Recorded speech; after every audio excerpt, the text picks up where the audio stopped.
what's this? Let me play it. The piano. There we go.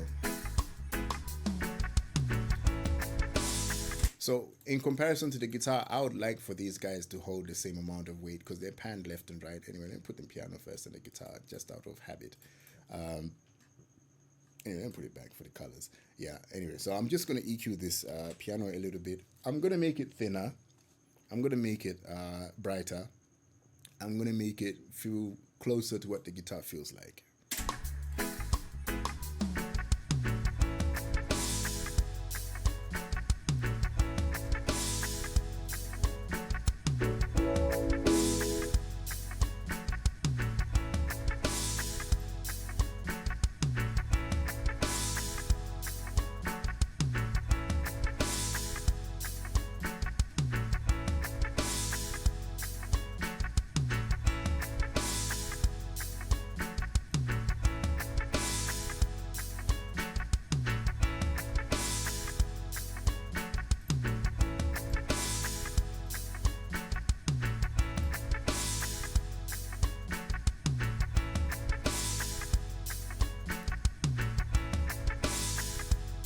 Okay, for now, I'm okay with that. I'm not too impressed, but I'm okay with that.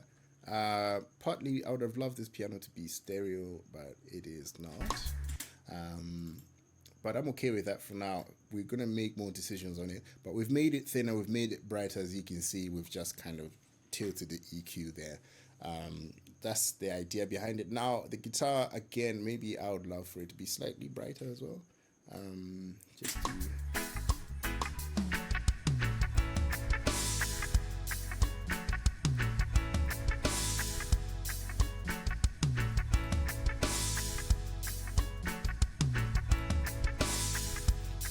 Yeah, I think that's making me even like the piano a bit more generally.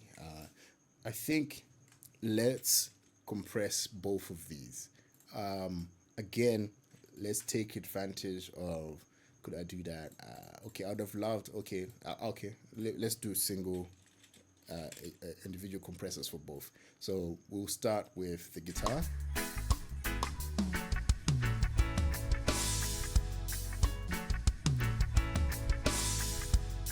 Okay, I've just turned the threshold down because I just want the guitar to be a bit more tamed. Whatever you have as setting right there is okay. Medium attack and medium release. I'm going to do the same setting for the piano and hopefully get similar compression.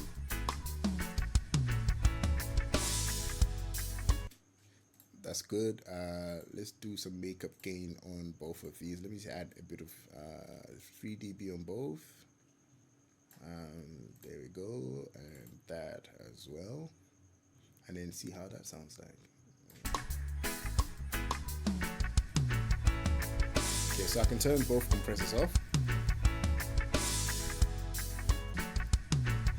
Okay, that's better.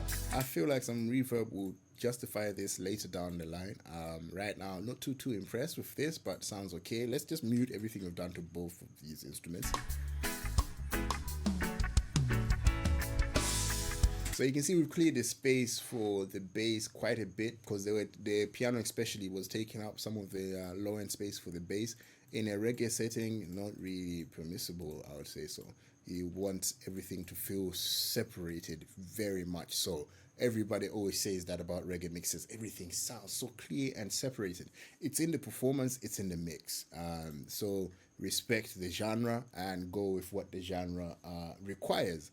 Yeah, so moving on, there's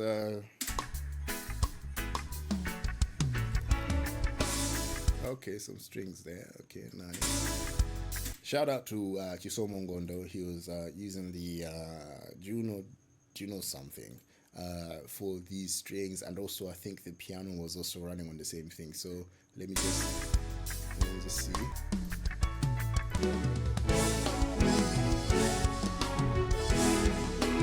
So you can see the dynamics change quite a lot. So I'm just going to do heavy compression on the noisy part and then move on from it for now until I have an idea of what I want to do with it.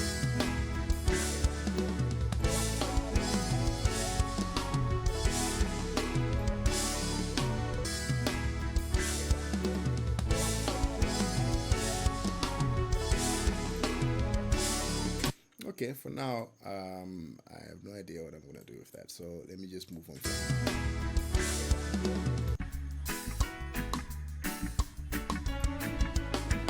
Okay, so we've got the vamp there. Boop, boop, boop, boop.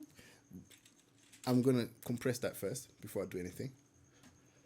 I want the attack of it to be more obvious. So I'm going to slow this compressor way down and speed up the release a little bit. All I want is the attack of it. So that's another thing with a compressor. You can use a compressor to make an instrument much more clearer by boosting the attack, or much more dull by by shrinking the attack of it.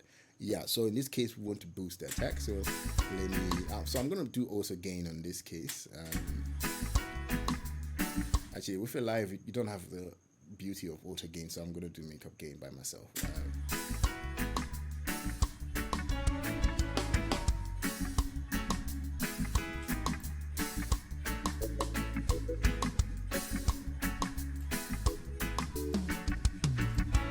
Right, so as you can see, we've brought up the attack of our organ there, the vamp. It's a bit more audible, it's up front. Yeah, so we're basically trying to help everything be in its place. It's not, the point is not necessarily that we're trying to make everything up front, but we're trying to bring everything in a position where I feel sounds right for the mix. So again, reggae, everything basically is clear. It's part performance, part the mix. So let me hear where we're at right now. I'm just going to play the song from the beginning, and then see what surprises us and see what we like and see what we don't like, and then we start reacting to that. So far, we've only compressed our strings and our organs. We're going to monitor that and see how that's sitting in the mix, and then see if we need to clear out more space or make them come out a bit more audible. Let's listen to that.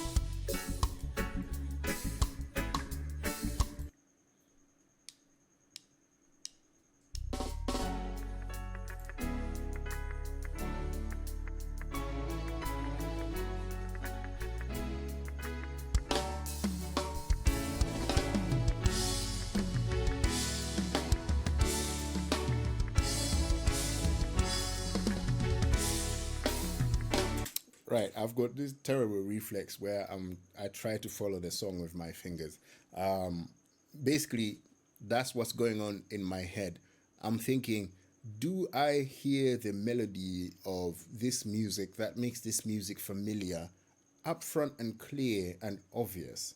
Or do I have to struggle to hear those? If yes, keep it there. If no, do something. I felt there wasn't much clarity in the main melody from the strings, so I boosted that clarity, and I felt there was a bit of harshness in those strings right around here, which is just under 2K, and we dropped that out and we cleared this because now that the bass is off, it's sounding a lot more obvious that might disturb the bass. So I've cleared some of this below 179 hertz using a low cut. So those decisions have been made as I've been listening to how that song makes me feel like. So let's keep going and see how we keep on feeling like.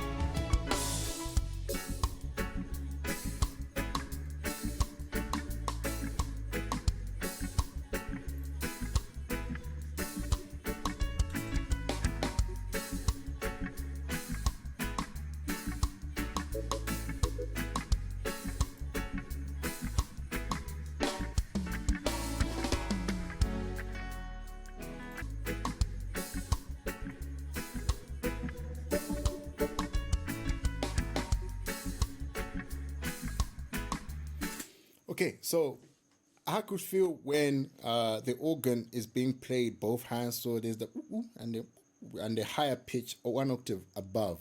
The higher one octave above feels like is a bit louder because obviously it's a bit clearer, and luckily that's falling around this frequency right here, which is around 839 hertz, whatever that is, and we've dropped it down by 4 decibels. Now it feels a bit more balanced. That is almost a studio move, but you could do that live if you felt like you were being annoyed by the other hand as he performs it. But I felt like when he goes a bit higher, it's becoming a bit too audible, which I don't like.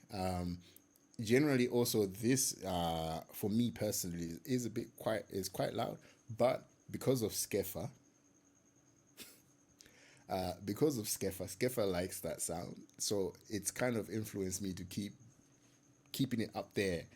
It's a very old school thing to put that sound quite loud, as I've put it there. But the Malawian audience love it, so I have begun to also love it as a Malawian because I get to listen to this quite a lot. So I kind of like the taste of that. So by the way, sound can also be influenced with your background, how how you've been exposed to music, influences how you mix. That's why people go various countries to take certain particular mixers from that country to mix a particular genre. Nothing wrong with being proud of how you mix because of the influences that have affected you. So Skefa, Black Missionaries have affected how I mix reggae quite a lot because I mix for the Malawian audience, and these guys have pushed Malawian reggae of recent quite a lot. So nothing wrong with taking advice from them because they also know what the Malawians would love to hear. So yeah, so learn from your culture as well. Yeah. It could also sound a bit deeper, so let me try and boost the. That's nice. That's nice. Okay. So it's like we're just exchanging the hands. This hand to be loud and this hand to be a bit quieter. That kind of thing. Yeah. That sounds nice. Okay, so we'll keep it there. I'm gonna open up the vocals and see where we're at. They're a bit loud, as you can see. So let me try and tuck these in, find them a space in this mix. Without you, me coulda never make it without you, make it without you. Me coulda never ever make it without you, me could never make it without you. Me coulda never make it without you, make it without you. Hey, you baby, come back. I never wanted you. So these strings, now that the vocals have come in, I feel like can go louder because these are really supposed to be dominating the song.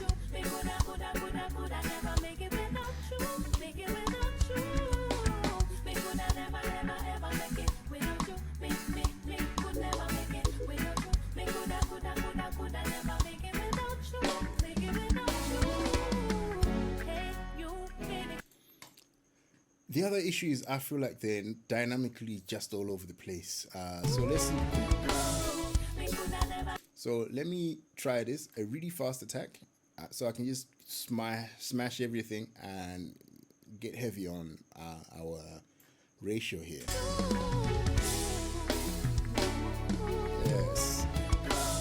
And a bit of makeup gain. That's perfect. That sounds more like they are or trying to stay up front. So I like that a lot more. Let me see later on.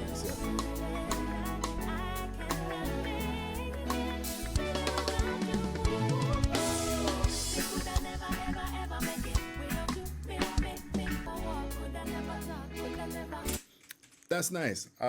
We're almost somewhere where we're in control. If I had a fader on me, I could probably ride that a bit more. Because it's still slightly misbehaving. I mean, we're doing 17 decibels of compression, but we're still slightly misbehaving. But that's at least a lot better than where we're at. So I like that. So I like where everything is right now. So what we've done right now, if we were in a console, we've gained everything right. We've done our levels and we've done our EQ. We've done our dynamics, which we've done a bit of gating. We've done a bit of our compression. Now we want to give this some sort of reverb and effects generally. So I'm going to stick to maximum 4 effects. Even if I get to actually use 4, I might actually just end up using 2 or 3. Reason why is most consoles would have maximum 4 effects. Most of the time on a console I would use 3 unless I'm doing some dramatic stuff. Most of the time I'll use 3. I'll have a small room, I'll have a longer room, I'll have some sort of delay. Because these vocals already have delay and whatever stuff built in them, we're focusing mostly on the instruments. So I'm going to have a small room and a longer reverb, and then see where those are going to take me. If I feel like there's a need for a third effect, we'll see as we go. Yeah, so let's dig into that and see. So for now, I'm just going to create an effects channel. I'm going to create 2 of those effects channels. I'm going to call number 1 small room. So the reason why I use a small room is basically I put this on almost all the sounds. It's 1 to glue the sounds together, 2 to make all the sounds feel like they came from one location, and then I use a larger room for an effect style thing, which I'll probably use on things like the snare and sometimes the vocals as well. So these are both playing important elements in my mix. And then let's just see, let me just add a room from room reverb. So we'll do presets. So we're gonna go around and find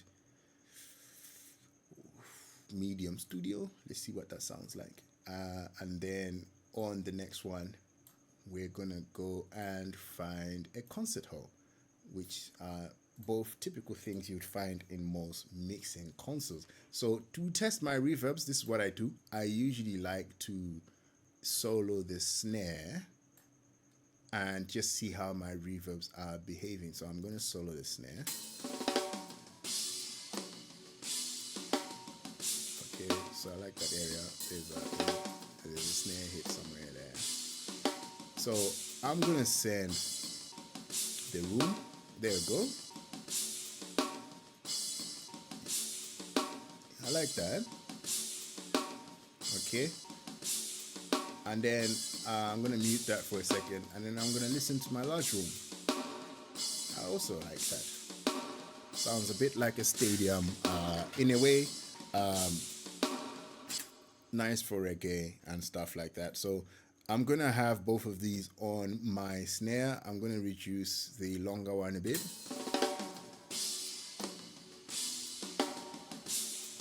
For now, I'm gonna leave that right there. Let me just hear the small room first.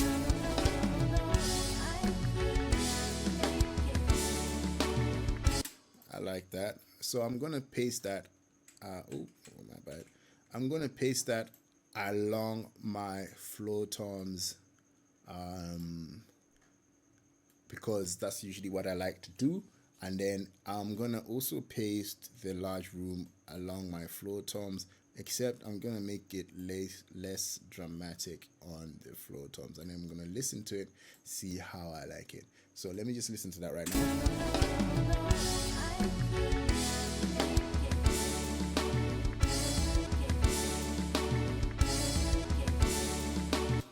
That first tom, I just want it to sound more dramatic. Yeah, I like that. We'll come back to it as we go, but I like that. So I have that on my toms. I'm gonna go onto my guitar. It already has pre-recorded reverb into it, but to give it a bit of width, I'm gonna add this room reverb and have a listen to it, see how it sounds.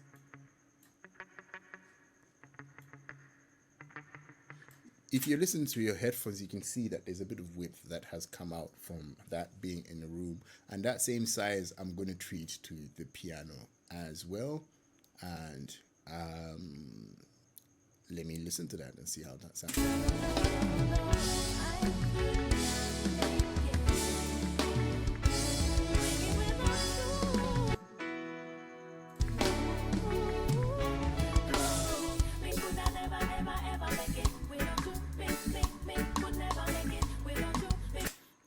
So the piano and the guitar, the guitar has a bit of a large room already in it. So I'm gonna add a large room to the piano to kind of just give them a similar location feel.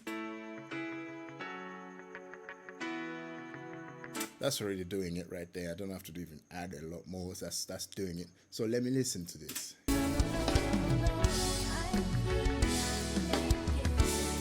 I like that. So I'm gonna take a similar room sound to the drums and put them on room level, put them on these two instruments right here. Again, the point is we're trying to put them all in a similar location.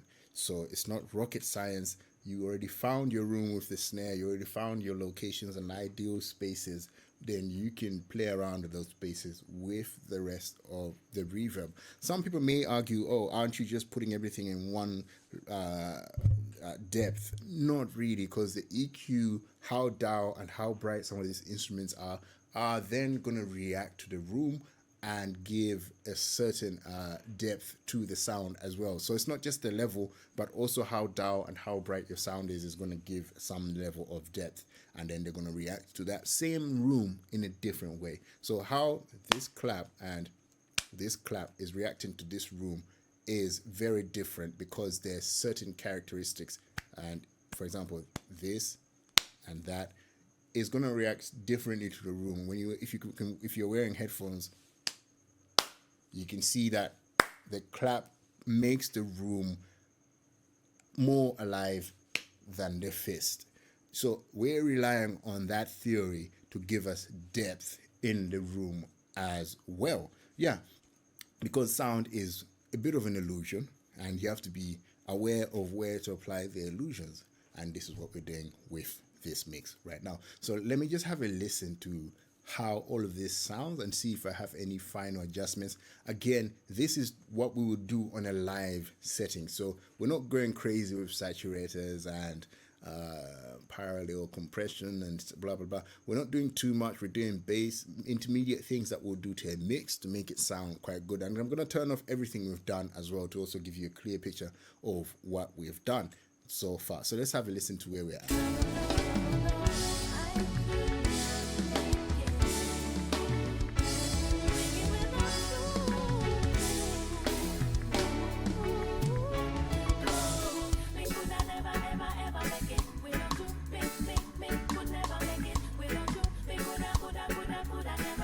The stick is now starting to be way too much, so I'm going to drop that down.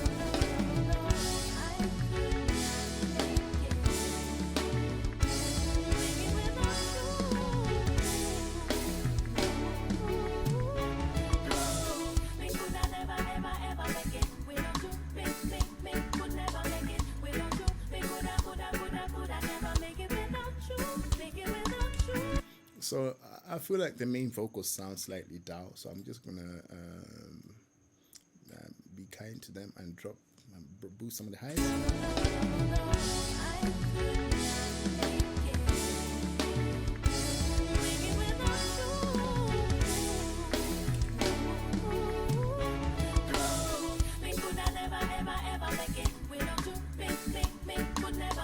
Right there, so I just put a couple of dB of volume up and brought the brightness up a bit.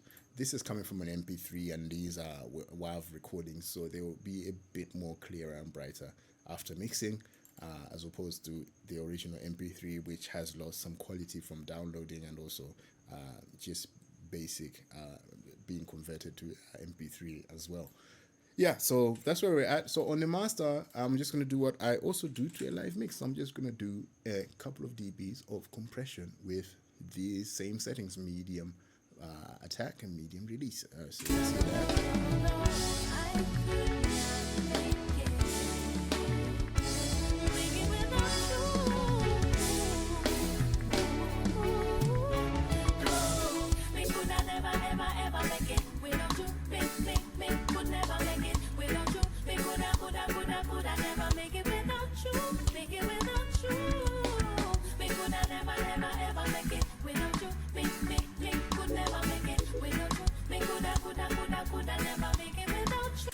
Fantastic. The reverb might be a bit too much, but who doesn't put a bit too much on a live mix? who doesn't?